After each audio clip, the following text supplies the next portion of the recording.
group of people converged in Luneta and elsewhere in the parts of this country, generating more than 4 million people in that peace rally. That was 1 month ago. Alam po ninyo yan. Ang pakiusap ng grupo na yon, magkaisa ang Pilipino, magkaroon ng kapayapaan para harapin natin ang malalaking hamon at problema ng ating bansa.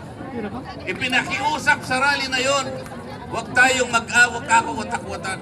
Huwag na po nating ituloy ang impeachment sapagkat ito ang simula ng pagkakawatak-watak ng Pilipino. It was a peaceful rally.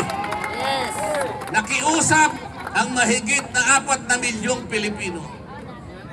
Ito lamang ang paraan para sumulong ang ating bansa. Hindi pinakinggan ang boses ng ganong kalaking bilang ng mga tao.